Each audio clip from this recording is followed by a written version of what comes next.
Morning, this is the House Appropriations Committee. It is Thursday, January 16th, 2025 at 9 a.m. and we have another full day of testimony ahead of us. We will start with the Department of Liquor and Lottery, and then we're going to go back to the Human Services Agency and have DEVA, Department of Mental Health, DCF, and Corrections. And then we're going to round out the day with the Agency of Digital Services. We will take a break at 10:45. 10:45. If we need a break before that, we'll take a break before that, but that's what we have on the schedule. And we'll break for lunch at 11:45 and be back at 1. So that's just a quick overview. Do you have a question, Paris? No, but we do get guests from your Yeah. committee. The government operating. Would you like to- Because I need to remember at one point. So I think what we'll do, is we have Wendy here from Liquor and Lottery, and we have many new members. So we'll go around and introduce ourselves and introduce our guests, who are welcome to participate as needed, and we'll maybe introduce one guest at the next one and one guest. Right, yeah, we don't want to jump ahead to healthcare. Yeah, okay, all right. So Dave, would you like to start the? Pleased to meet you. I'm Dave Iacoboni. I'm the representative for Lamoille, Washington District. That's just out of the district, and I'm from the town of Brooklyn. Good to see you again. Hi, Mike Nigro, representing Bennington Powell. Oh, great. Tom Stevens from Waterbury, representing the Waterbury Chittenden District. See you again, Tom. Good to see you. Welcome, Commissioner. Thank you. Harrison, Chittenden, Mendon, Killington, and Pittsfield. Robin Shy from Middlebury. Nice to see you. Hello, neighbor. Good to see you. Lily from Burlington. And Trevor Squirrel is chairing the LCAR meeting, so he'll come in a little bit late. Rush with Franklin 5, this year, Franklin. I gave you wish for that. I know you.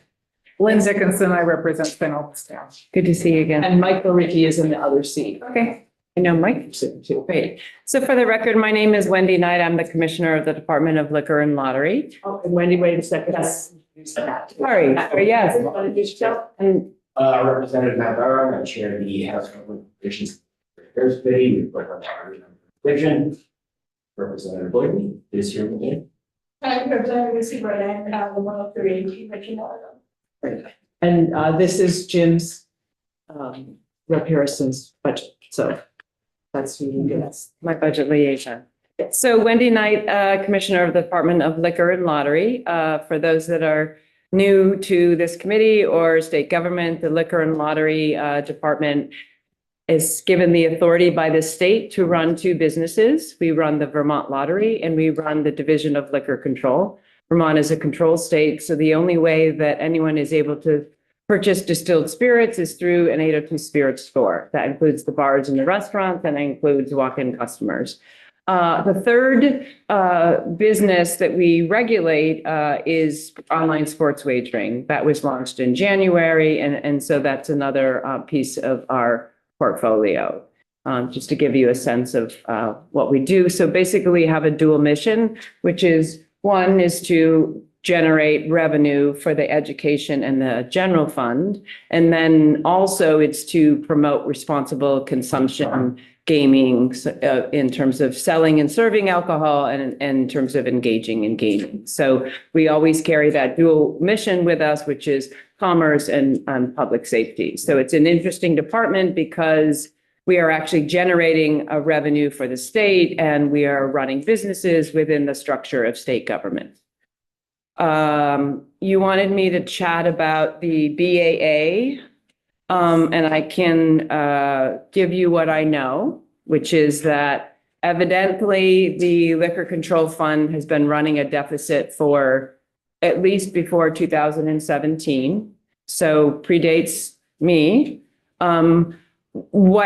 What happened is the General Accounting Standards Board issued some rules in 2018 in terms of how departments were setting aside money for long-term liabilities. So pension and something that's called OPEB, which is other post-employment benefits.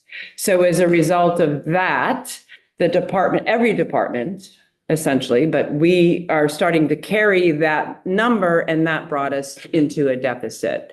So if we did not have those long-term liabilities, you would see that the net position for DLL for FY '24 would have been a positive 1.9 million. So essentially, this is a recalibration, and I think you've talked to Adam Gresham. The fiscal policy behind this was that there was some additional revenue in this budget, and so Commissioner Gresham's recommendation was to zero out the deficit. So the reason you go from 21 million and change to 9 million and change is because you're zeroing out that deficit. That was the net effect. Correct. So now we have a zero, we have a zero balance instead of a deficit balance. And did you want to ask a question? You go ahead. Adam. Yeah, I'm just, I know we talked briefly yesterday, Uh-huh. Commissioner talked about the OPED and the other, Yep, the pension. were added to the fund, but it doesn't seem to match the narrative of what the finance and management gave us in their spreadsheet. I don't know if you have that. I don't have their spreadsheet. What with the narrative that we provided, which my finance director provides this. And when I was preparing for this, I had asked her for this information, and I see, are you referring to the narrative that's to revise the liquor control fund contribution to the general fund based on market data analysis and to reconcile the liquor control fund's prior year contributions to actual profit, bringing the fund's net position to zero? Yeah. Yeah. That's, So- it sounds like two different things.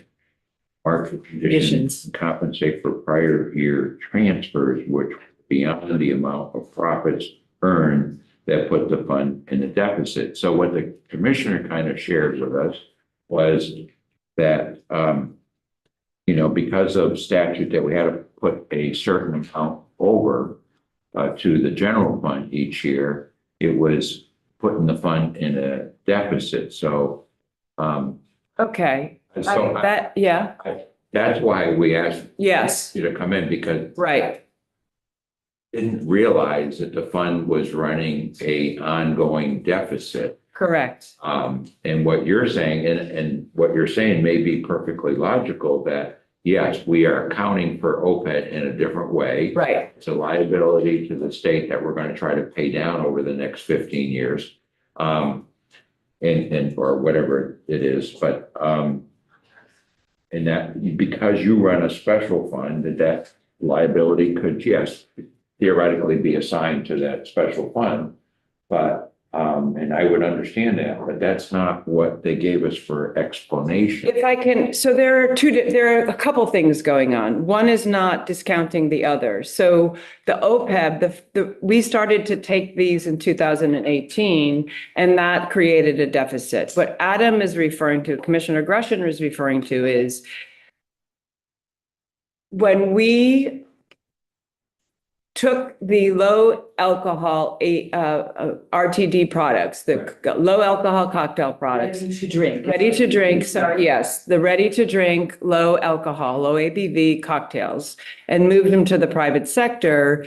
Commissioner Janet Ansel at the time, the chair of House Ways and Means, wanted to ensure that the state wasn't going to lose any money and wanted a specific number as a direct app in the bill, okay? But we have to understand that what predates that is the finance and management.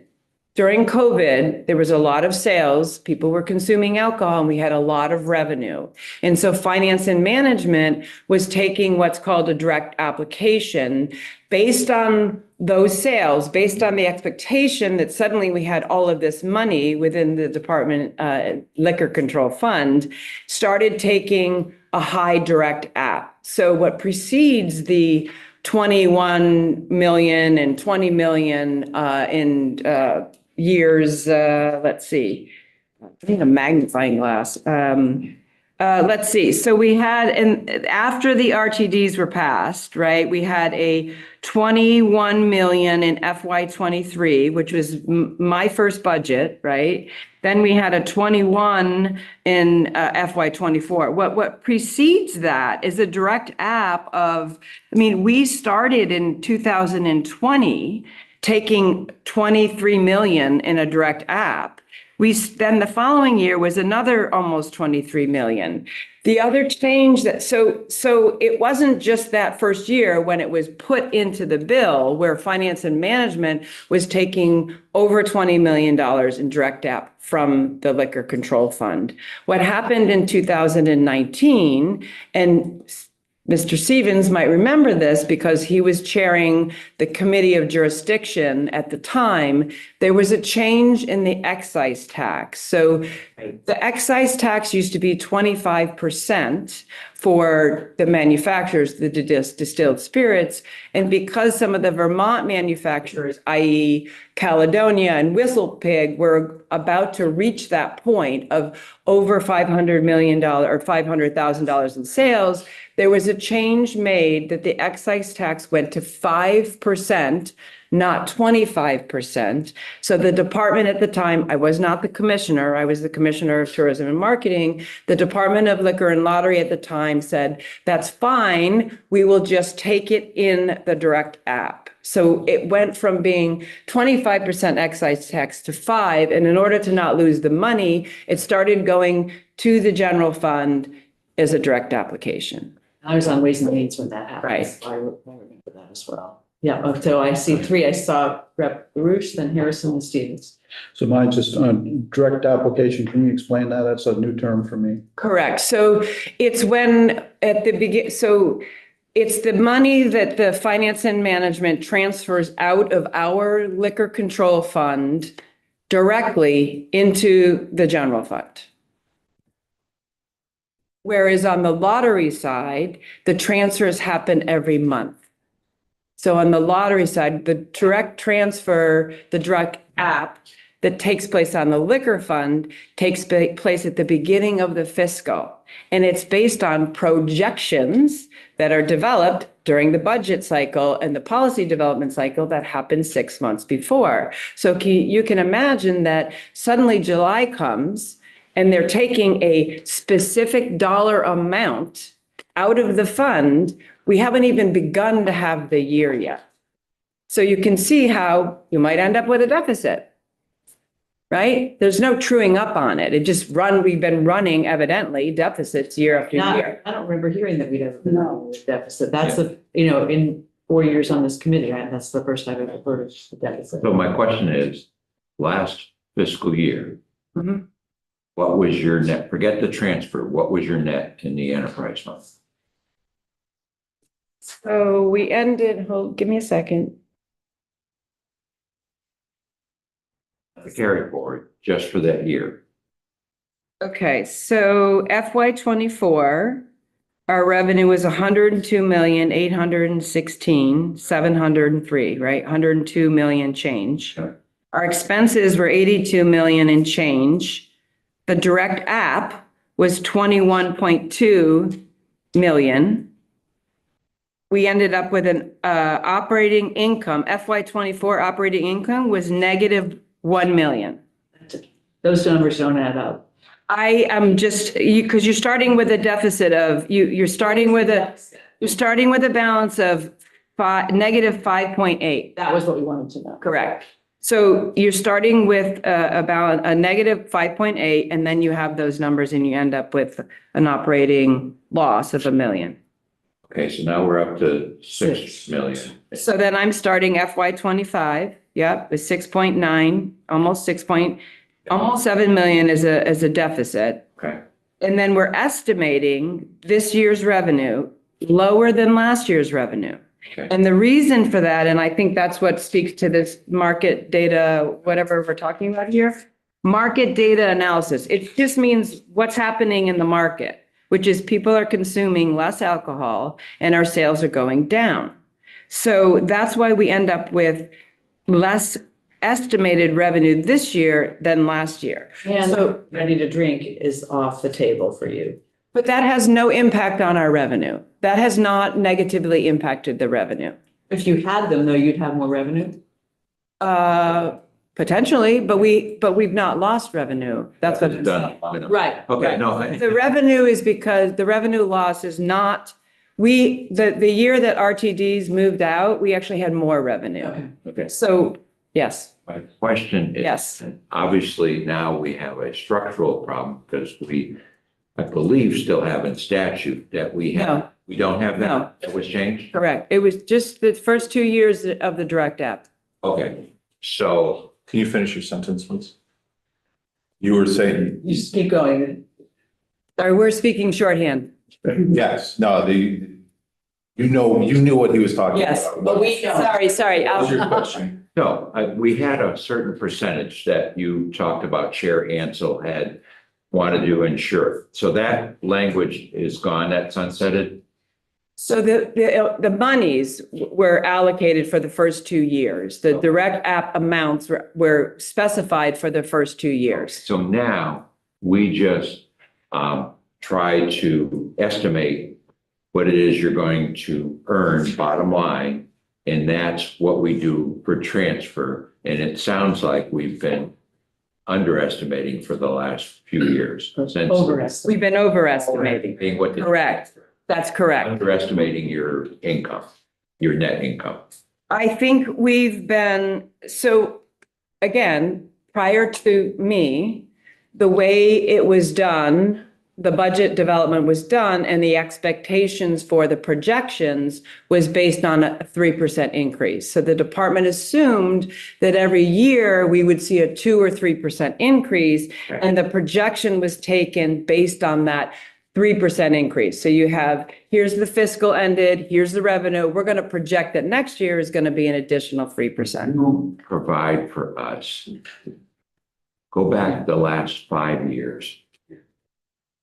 Total income, total expenses, and then what we transfer, because that will show Yes. us. Yes. And maybe a little longer because 5 years is the beginning. I have I have it back to 2017. Perfect. And so if you have a spreadsheet, if you could send that. I can send that. Then we can get that. I can send that. Thank you. That would be very helpful. I have Rep. Stevens and then. So just to clarify my memory and for the committee, streams of income in a purchase of liquor, of spirits in particular. You have an excise tax, which goes to the tax department. Beer and wine have gallonage taxes that go to the tax department. So there's a whole stream of income that's not included in this conversation. Correct. It doesn't come through the department. Correct.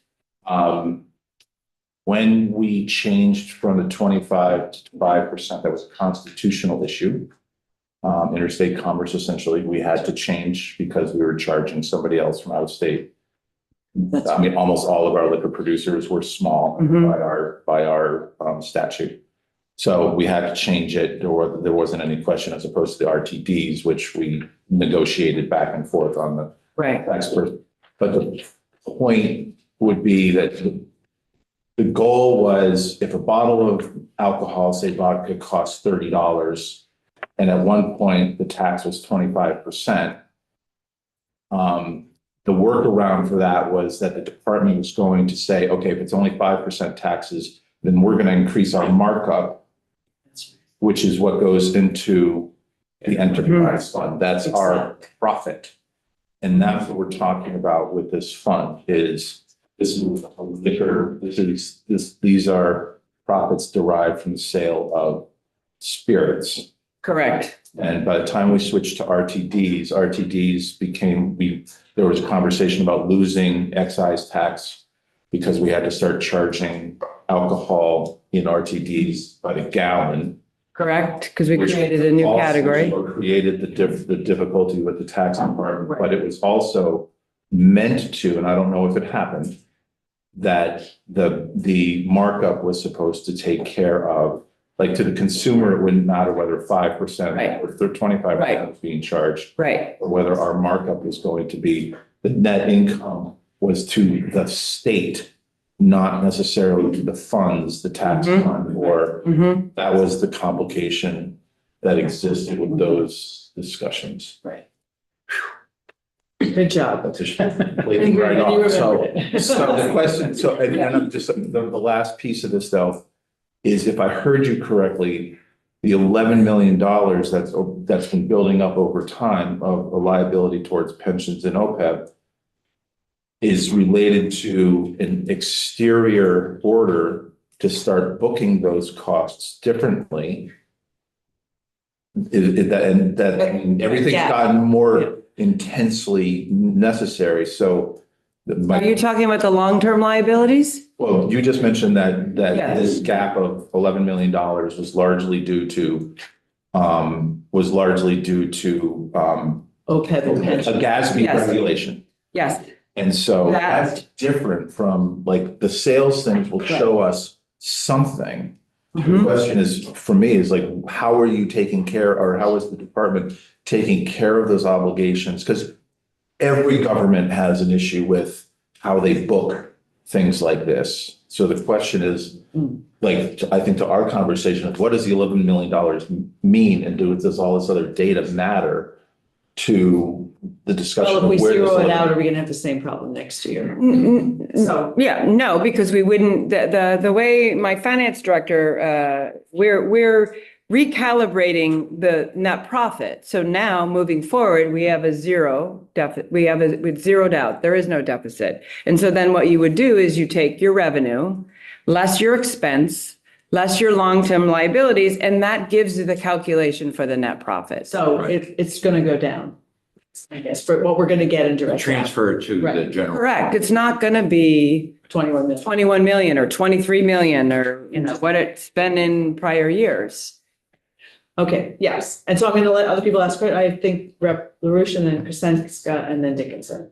So this direct application process seems to be a strange business management process. Is this mandated by statute or how? I think you need to talk to finance and management about, We do this in a couple of areas. So yeah. DFR, Department of Financial Regulation, is also a direct app. So we'll talk about, and JFO can talk to us about enterprise funds and direct apps. That'll be part of our, Seems cumbersome, so is there a good reason for doing it? let's hold off on that and let Emily and JFO staff tell us about it. I think that would be the best than us trying to explain it. I have a similar question, not getting into the weeds of what we're going to take a look at later on here, but the calendar, when that happens, some things happen monthly in the direct app. And there's this, Yeah, it's not called a direct app on lottery. It's called I'm a, sure I understand the Yeah. terms here because we went Yeah. through that a little quickly here with us. sorry. So on the lottery, the Vermont lottery, we do a net transfer every month. Right? So every month, there's a certain amount of money that gets transferred out of the Vermont Lottery Fund and it goes to the treasury. That's how that's Net profit is. correct. It's a net transfer. And then at the end of the year, that's trued up. So the way on the Liquor Control Fund is the direct application, and that happens in the very beginning of the fiscal, which is what I explained, right? Like it happens at the beginning of fiscal based on a projection from 6 months before or the year before's revenue when we're developing our budget, which happens in the fall. That's the part I'm make sure I understand. Yeah. Yes, thank you. You're welcome. Okay, thank you. I'm just trying to clarify the OPEB $11 million deficit that you owe for OPEB. Is that correct? I don't have those figures. I don't know. Part of it. Yeah. 11 million, because that 11 million, they were in deficit starting back in 2017. And part of that goes. At least 2017. All I have of data is on Okay. 2017. So at least. Is a part of it, but it's. Part. Not all, okay. but Correct. The OPEB is this is your portion of the state employee deficit that we already have. That's my understanding. Yep. Long-term liability for pension and OPEB. And the General Accounting Standard Board changed they had some rules that determined how we were setting this aside. And those were implemented in July of 2018. Yes, we've also done stuff to go and make sure we meet the pensions and the OPEB of all of the Yeah. VA employees. Yeah, all the state employees. So That's what. can you go over again what the net is and how does that impact this OPEB responsibility or these You said it's the total revenues. So minus what- the expenses minus the. Long-term liabilities, Whatever the liability. that's going to get your is. net profit. That's how it That should will be done. impact- That's That will impact the direct application. They won't take out as much as they've done in the past. correct, because we've been putting in, prior to, we only had 2 years where it was specified in statute. So it's a expectation of what we think our revenue is going to be at the end of the fiscal. So prior to, 2020 and 2022, those were the high years because of COVID. And so there was a $23 million direct app. Then after that, we had the direct app that was specified as a result of the negotiation of moving the RTDs. And then since then, there was like a projection again of here's where we think we're going to end up. And then because this year, again, you need to talk to Commissioner Gresham, the fiscal policy behind zeroing this out, which explains why you're going from 21 million down to 9 is because we're zeroing out that deficit. Okay. So still, I will say, if the 21 million, if there was no deficit, we had a zero, and we were saying, we're going to transfer 21 million. I would be saying to Adam and to you, it's going to be less this year because our revenues are down. So It's going to be less next year. I mean, if less people are drinking and more people are choosing to, chew gummies or consume cannabis, you're going to see less revenue from the alcohol. And I've been saying this for at least a year. We need to expect that we will have less revenue coming from the Liquor Control Fund because people are drinking less. So we should be, Planning accordingly. Exactly. Thank you. Rep. Stevens? So from your dual mission, people drinking less is a good thing. But from the other side, of course, it's less income to the state. Correct. That's part of the dual, that's part Yes, of two it. sides to. So we do not promote the consumption of alcohol. Right. What we do is let people know where it is, how much it is, and what it is. We had a lot of reasons for COVID than we do now, perhaps, but Well, maybe that'll change that's next right. week. But it's, the question, the department didn't have anything, if I'm not mistaken, the department itself doesn't necessarily have anything to do with payments to the pension. I mean, the money is swept aside. That should have been the responsibility of the administration. Is that to make those payments? You're asking me a question I don't have the answer to. Okay. If I may. Yes. All departments get charged as a percent of their payroll.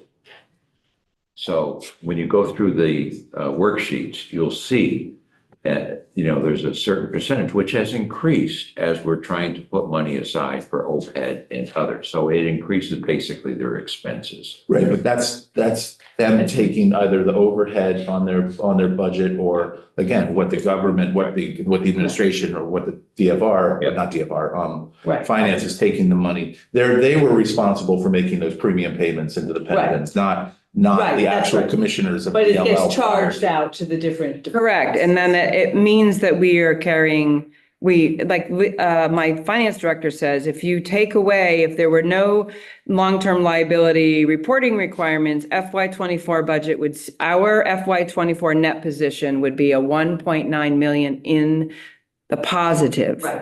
Right. And then that's a question of, where do you put the expenses? Do you put them where they're actually happening, because that's where the employees are, which is, I think that's what we should be doing and not pretending it's, becomes sort of a shell game if you start moving it off. So I think it's in the right appropriate place. And just sort of committee off hours or whatever, if you want more of an explanation of what I did with the liquor department, I'd be happy to share, offline, because even the simple thing of saying, well, we call it an enterprise fund, but it's the liquor control fund. Right. So there's a lot of vocabulary going on here that's. It's the Liquor Control Enterprise Fund. Right. And we'll be talking about because this isn't the only place that has enterprise funds and direct apps. So we'll get something ready. Yeah, this is like a general comment. It's not for you, Commissioner. I think, I just keep trying to figure out, well, where would this have shown up? You know, in the document, if we're partly responsible for fiscal oversight, you know, and is this not something that we should know? You know, I raise that question because I know that running an organization, you know, you get a balance sheet, you know, kind of where you're you're over budget. And we don't get that kind of. We get this, I'm wondering if this shows up on our special funds spreadsheet with the 400 special funds. I don't know, you would Yeah. answer this, but we should have this special fund. Maria, maybe because doesn't JFC get it, or we Yes. have it somewhere from November? Is there, Yes, we do. can we, did you already send that to all of us and I've just forgotten? I believe I did. Okay. I did sign it. Why don't you resend it, because now we're paying attention to it. Yeah. And I'd love a paper copy, and maybe we could have a paper copy that goes in that. We can have a whole sort of resource center over here in a binder. Because there are a number of things in the budget, Right. I mean, that kind of have surprised, you know, various Yes. departments, right? And so, anyway, we'll take a look Yeah, at that. it goes beyond you, so it's an observation. Yes. Just being- Yes, okay. Great. Have we, is there anything else? Oh, Yes. what? No, okay. I'm sorry.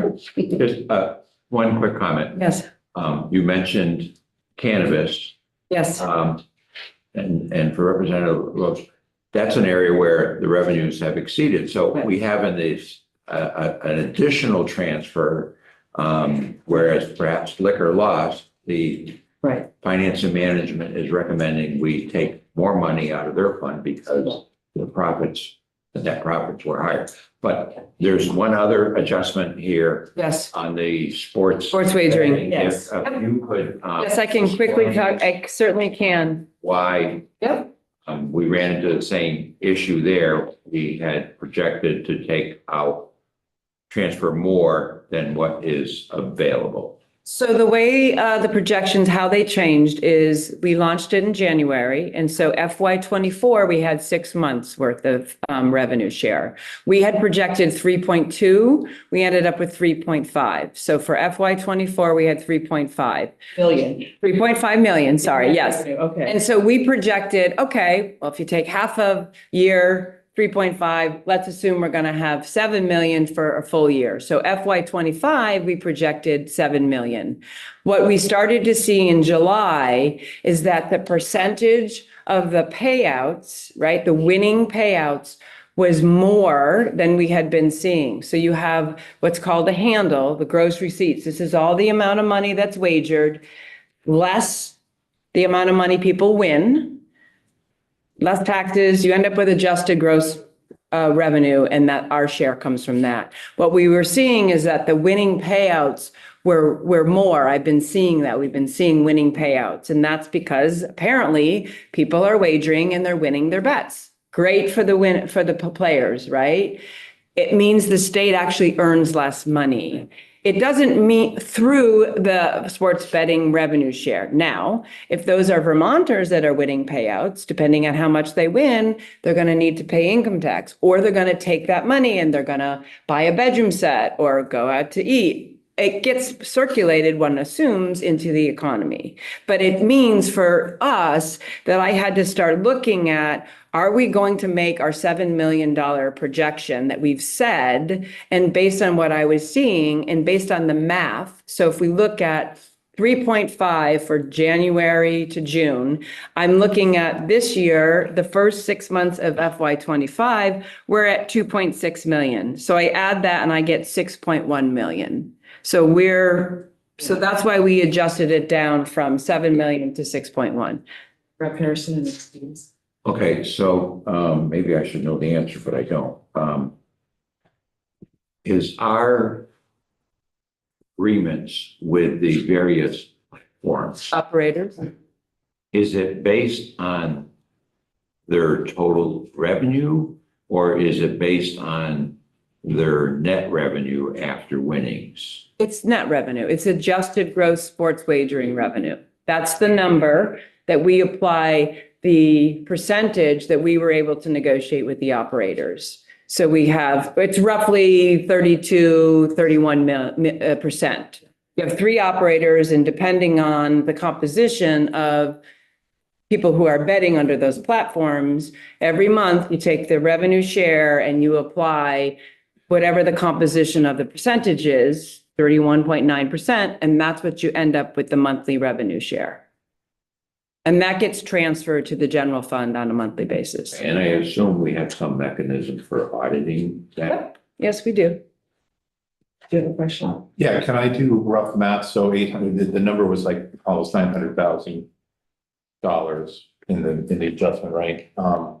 If I look at that number, can I, what number, how much do Vermonters have to bet in order for us to net 900,000? Roughly, can you have a short? Yeah, Divided by yeah, 31%. it's, divided by 31%, if that's the, So it would be like 2.4 million or something. I don't know. You're asking me to come up with how much Vermonters are going to have to bet in order to recoup that 900,000? no. Just in general, when I see that number, I mean, I want to get an idea. I mean, I have experience with the lottery and with liquor. Uh-huh. And I can say, oh, I have this number, and I can multiply that in my head and come up with 102 million because I know. I'm just Yeah. curious to know whether you can do that same kind of mental math quickly with what is. Rep Byron has a comment. I'm not following the question. Vocab buster. Yeah. Hi, Representative Byron. Yeah. I believe he's asked for the total handle on sports wagering. Okay, so you want the total handle on sports wagering? It's a new language. Okay. The handle is the total amount that's bet. It's the gross receipts. Get a hand right. I mean, So how much more would people have to bet for us to recoup the 900,000? Which I think is. I don't know how to answer that question without, Right, well, that's. yeah. I don't know how to- So the good news is that Vermonters are winning. Well, Correct. not all of them. Well, they're not, no, that's, but people are winning. So I guess that we're just being safe by revising the projection. So we'll know. I also wondered if, the Super Bowl's in the first half of the year, not the Correct. half of the year. Correct. That, so you'll have a Correct. whole year under your belt. Correct. Each half, and it may be that. Correct. that it's not 50% each half. It is Exactly. 70% and 30%. Correct. We made $1.1 million last January, and when we launched, that was our revenue share. So it could be more this year. I don't know yet. And that's what I keep advising people is we are still in the formative stages of understanding this. We do not even have a full first fiscal year of operation yet. And so I don't have anything to compare it to. I will in January, I will in February, I will in March, because we have last year's data, right? And it's the same with the responsible gaming. Like this year is building the infrastructure. Next year, we'll be able to have a comparative. This year is the benchmark. On legislative NCAA basketball. Yeah. Okay. That doesn't. One last. Yes. I'm sorry. Yeah. Online sports betting, as I remember, is based on your GPS. So any betting that's done within Correct. Vermont borders. It's captured the Vermont, we capture the revenue. You give us an approximate percent, which is in-state resident versus visitors to Vermont. That Yes, I can. Give me a second. Please. So in calendar 2024, we have data on the entire calendar. We had a total of $198 million that was wagered. 140 million of that was in-state and 58 million was out of state. So I'd have to do a quick calculation. It's about 40%. 60 to, yeah, right? The number, you can do it by the number of bets and you can do it by the users. So what would you like? I need to do a calculation. I guess I'm looking at the number of bets, not either number of Yeah. thousands of bets. 30%. 30% from out Out of of state. state, based on- And that fluctuates every month. Right. So you end up seeing that the average monthly active users fluctuates, right? That's the active users. And then the average dollar value of the bet. And so we see that out-of-state weight players bet higher, average higher monthly, and the average dollar value of a bet for an out-of-state person is $29 versus a Vermonter is $20. I can send you this information. But it fluctuates. Dollars and numbers of people, so, yeah. It's not numbers of people, the active users, because many of them have multiple accounts, but I can send you this for sure. And that too. But again, like during ski season last year in January, when we launched, we had a lot more out-of-state people. So during the solar eclipse, we had a lot more out-of-state people. So it just fluctuates. Right, that makes sense. Great. Any last questions? No, got a file of Representative Boyd, have you have any questions? Okay. One last question. I want to give us a break before the next group comes in. There's no possibility of cheating of any sort, but as you go through time, you're going to be able to determine the probability of a winning through time, so that you'd be able to tell if the trend started to change substantially. You'd be able to tell whether or not it was gaining assistance somehow.